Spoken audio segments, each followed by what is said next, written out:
Imagine yourself strapped into the cockpit of a roaring bomber. The wind howling outside as you hurtle through the skies over the vast Pacific Ocean. Your plane packed with enough explosives to obliterate a battleship. Knowing full well that this flight has no return ticket, it's a one-way trip to glory or oblivion.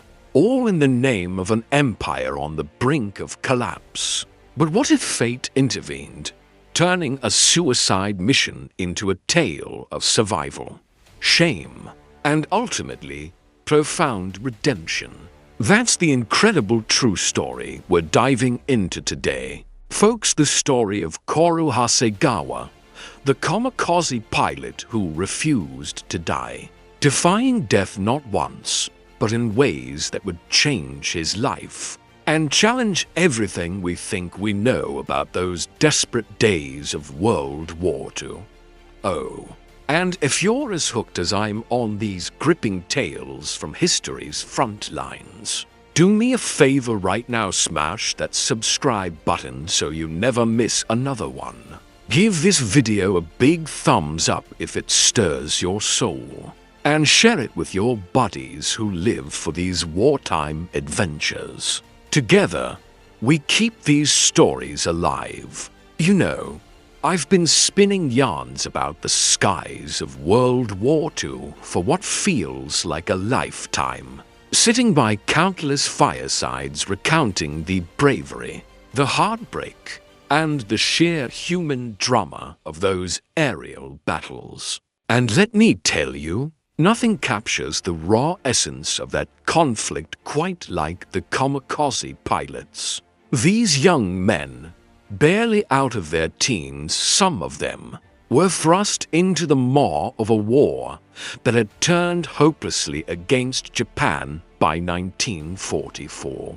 When the tides of the Pacific theater shifted dramatically after the American victories at Midway and Guadalcanal, picture this: the Japanese High Command, staring down the barrel of inevitable defeat as Allied forces island hopped closer and closer to the home islands, desperate for any tactic to stem the onslaught. That's when Vice Admiral Tokija Nishi, a man haunted by the losses at the Battle of the Philippine Sea where Japan lost over 600 aircraft, in what the Americans cheekily called the Great Marianas Turkey Shoot, proposed the unthinkable.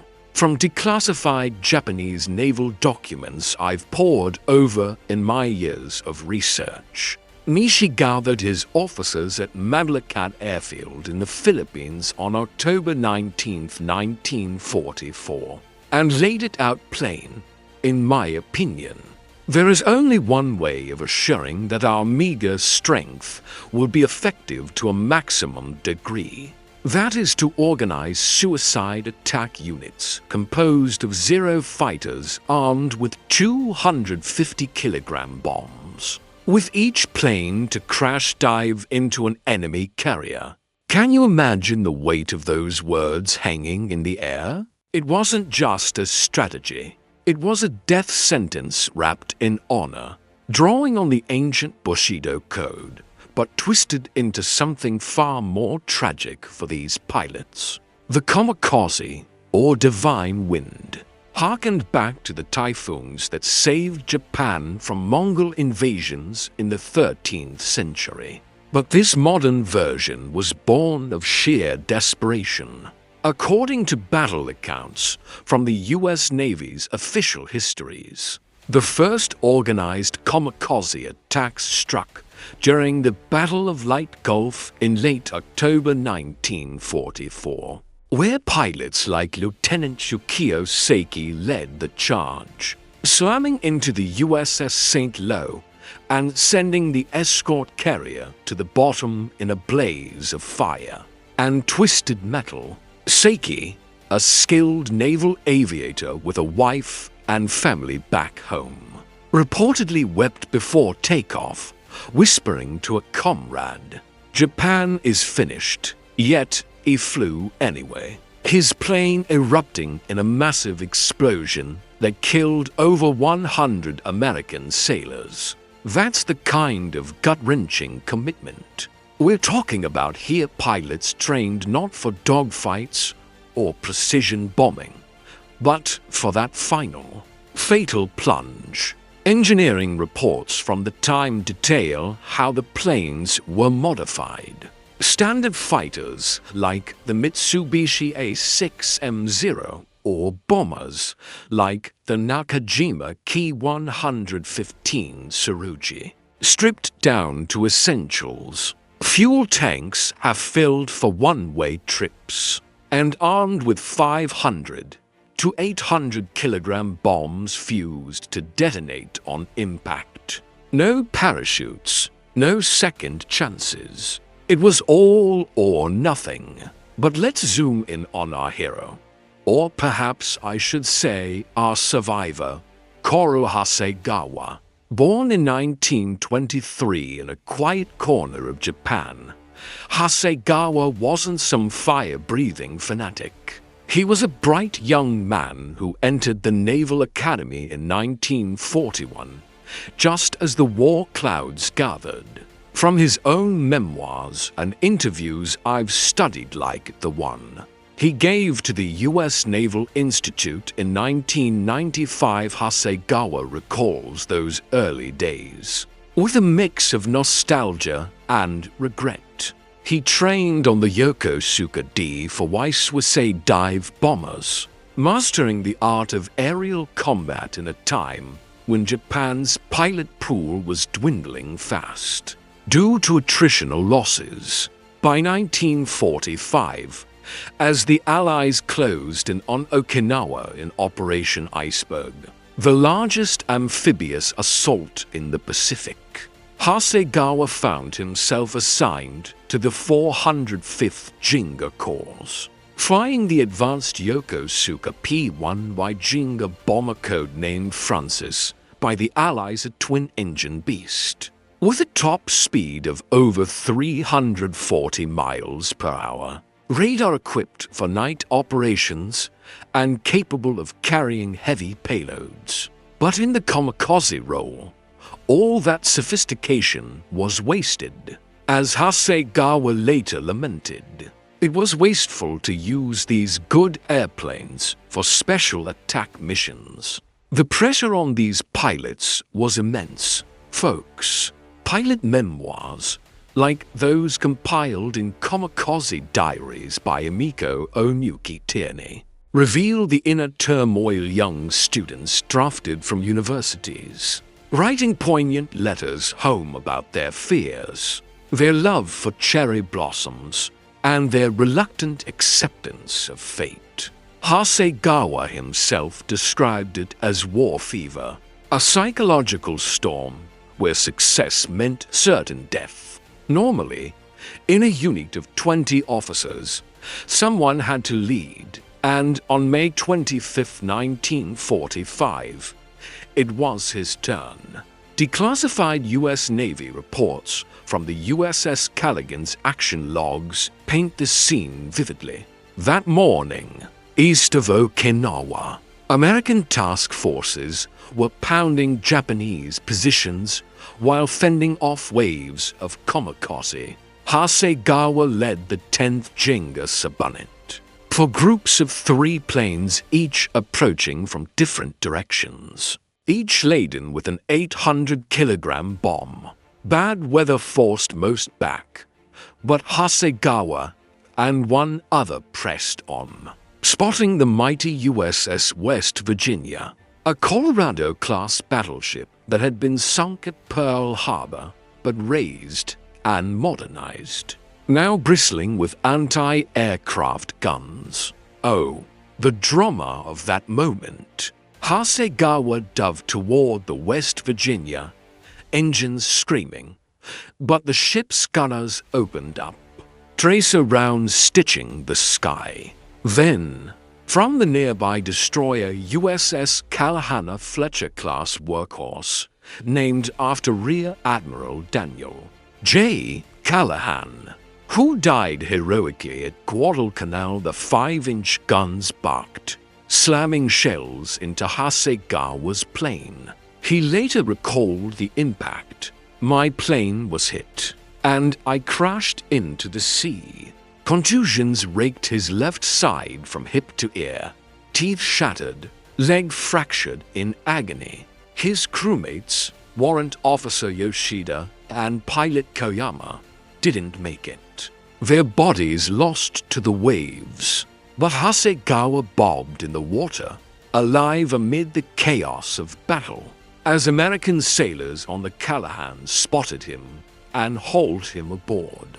Can you picture it? An enemy pilot, meant to kill them all, now lying on their deck, bleeding and broken. While they continued fighting off other attacks, they treated him decently. No torture or revenge, just human compassion in the heat of war. Transferred to the USS New Mexico, another battleship that had seen its share of kamikaze hits. Hasegawa grappled with shame. In Japanese culture, failure in such a mission was dishonor. He even tried to end it all, but survived. His guards scolded for lax watch. Irony upon irony, the Callahan itself would be sunk by a kamikaze just 2 months later on July 29th, 1945.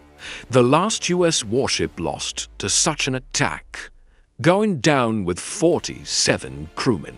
But for Hasegawa, survival meant interrogation on Guam, then repatriation after Japan's surrender on August 15, 1945. Following the atomic bombs and Emperor Hirohito's heartbreaking broadcast, post-war Japan was a shattered land, folks, with cities in ruins, economy in tatters, and a people reckoning with defeat.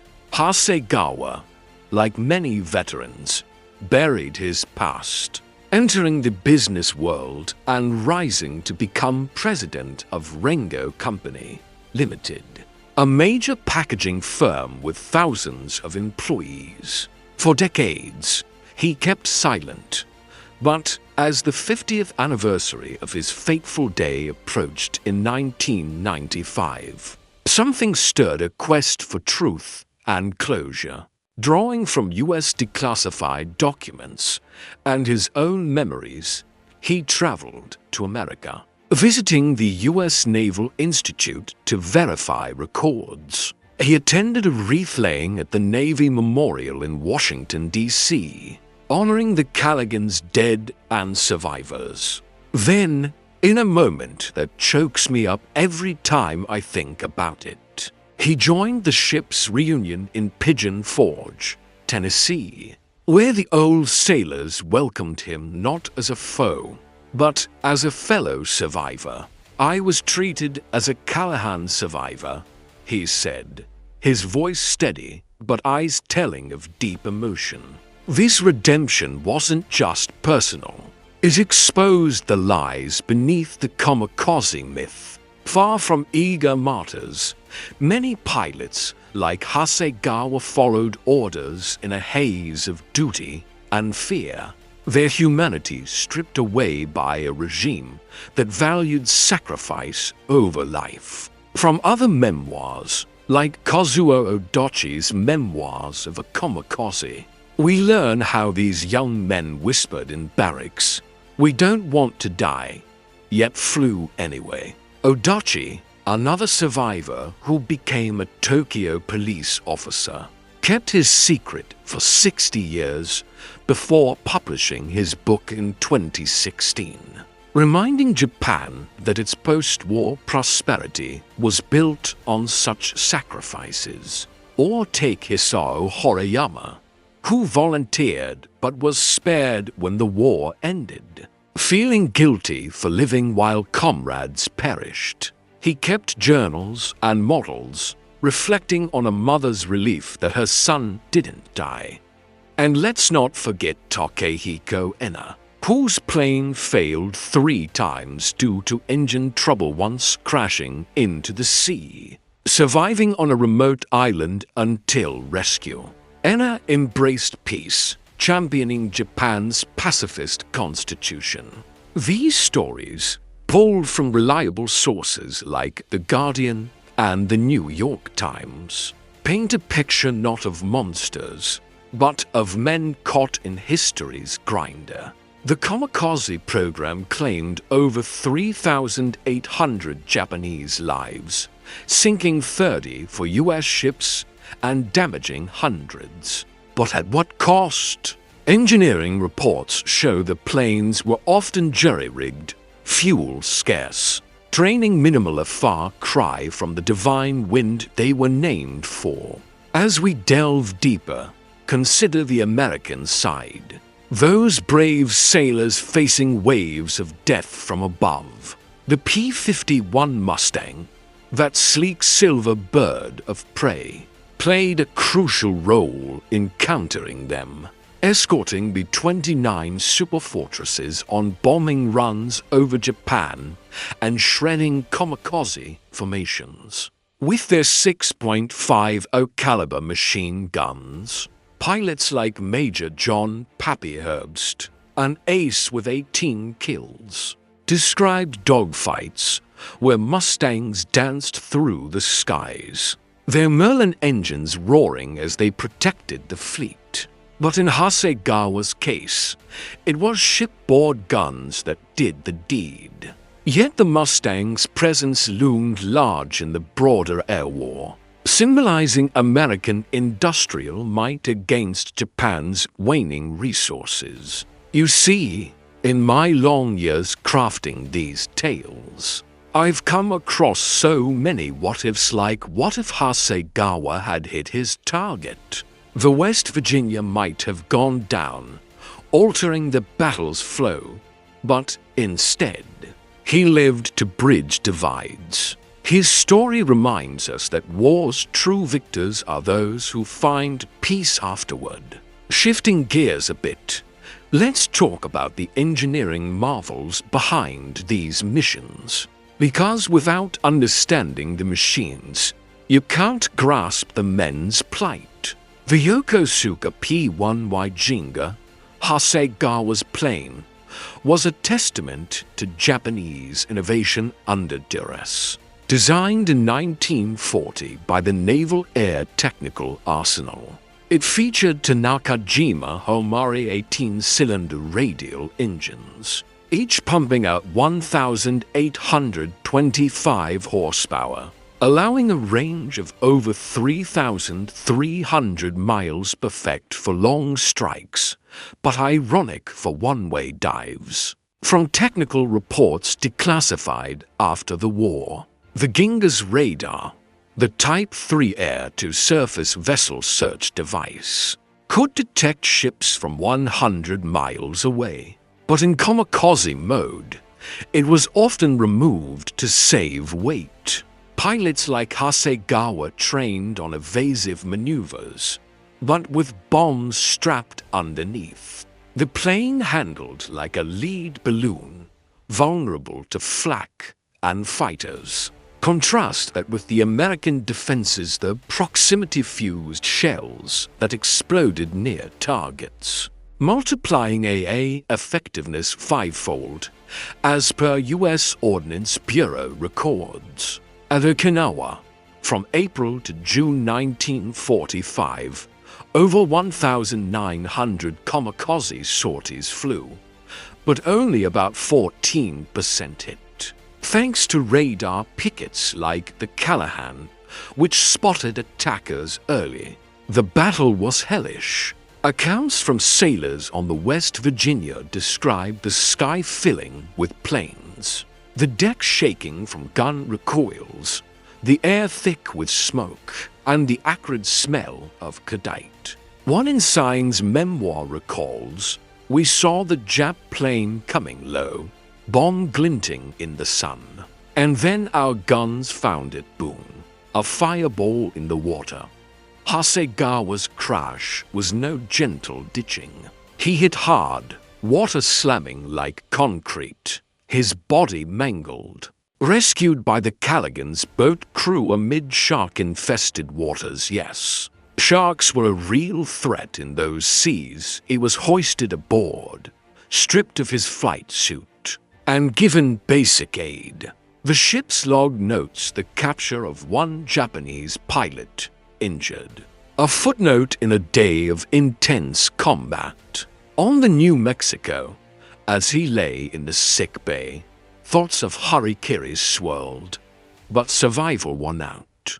Post-war, as Japan rebuilt under MacArthur's occupation, Hasegawa channeled his discipline into business, rising through ranks while the nation transformed from ashes to economic powerhouse.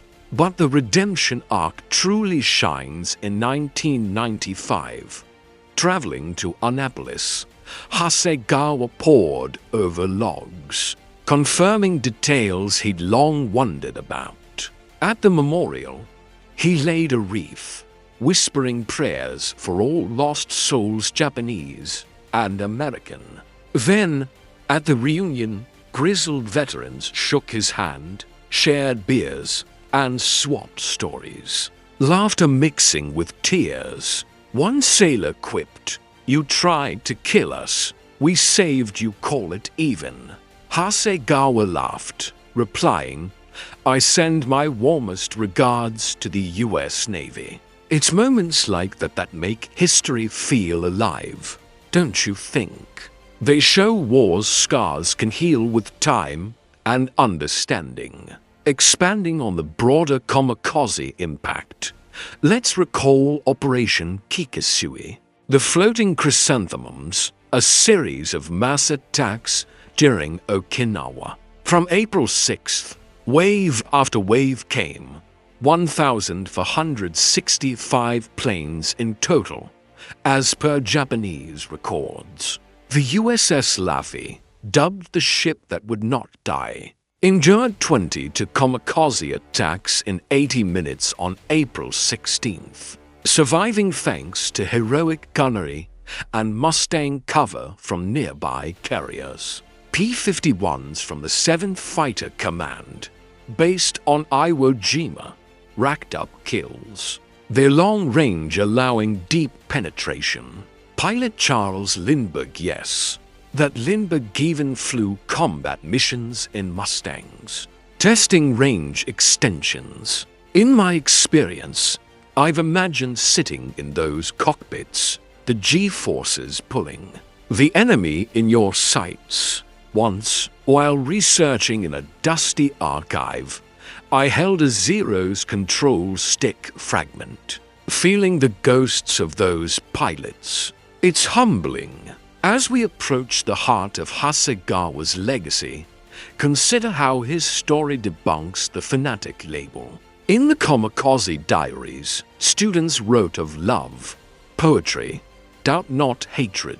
One pilot, Ichizo Hayashi, penned, "I am going to die for the country I love, but I wish I could live." Hasegawa echoed this, questioning kamikaze efficacy, considering the ultimate sacrifice of a human being, and an airplane for each successful mission. I do not think that kamikaze tactics were so effective, and yet the program terrified allies. Admiral William Halsey's Third Fleet reports describe the psychological toll sailors jumping overboard at the sight of incoming planes. The constant alert wearing nerves raw. The Mustang's role in mitigation can't be overstated. With drop tanks, they patrolled hundreds of miles, their .50 cals tearing through fragile Japanese airframes. Engineering-wise, the P-51's laminar flow wing and Packard-built Merlin engine made it a legend, cruising at 440 miles per hour, outclassing the Zero's agility with superior speed and firepower. The Battle of Okinawa alone cost the US Navy 4,900 sailors killed, 4,800 wounded, largely from kamikaze. But the Mustangs and carriers turned the tide. paving the way for the invasion that never came thanks to the bombs. Hasegawa's survival highlights the randomness of wartime when so many perished. Perhaps to tell the tale, to humanize the enemy. Kenichiro Unuki, another survivor, landed due to engine trouble in April 1945. His plane stuffed with explosives, only to be spared by the war's end. He later spoke of the coercion, how no one wanted to volunteer, but fear of ostracism forced their hands. "The saddest eyes I ever saw," he said of his comrades' farewell. Such accounts, from BBC documentaries and books, add layers to our understanding. Let's pause here to reflect on the pilots' training camps, where they learned not just flying but the philosophy of death. From Blossoms in the Wind by M.G. Sheftall, we see rituals, sake toasts, headbands with the rising sun, letters to mothers. One pilot wrote, "Mother, I am going to become a firefly to light your way." Heartbreaking stuff. And on the American side, Mustang pilots like Tommy Maguire, the second highest scoring US ace with 38 kills, patrol those skies, their planes gleaming under the sun, diving on kamikaze swarms with deadly precision. Maguire's memoir fragments describe the pity mixed with duty. They're coming straight at us. No turning back, it's them or us. Tragically, Maguire died in January 1945 over the Philippines, stalled in a turn while chasing a zero. His legacy lives in the tactics that saved countless ships. Now, circling back to Hasegawa, his post-1995 life was one of quiet reflection. Planning to meet his crew's families with US logs in hand, closing old wounds. It's a redemption that speaks to us today, in a world still scarred by conflicts, reminding us that forgiveness is possible, that enemies can become friends. The Kamikaze era ended with Japan's surrender, but the stories linger, teaching lessons of humanity amid horror. If you're loving this deep dive into history's hidden corners, make sure you're subscribed for more. Like if it moved you, comment your favorite WWII story, and share to keep the conversation going.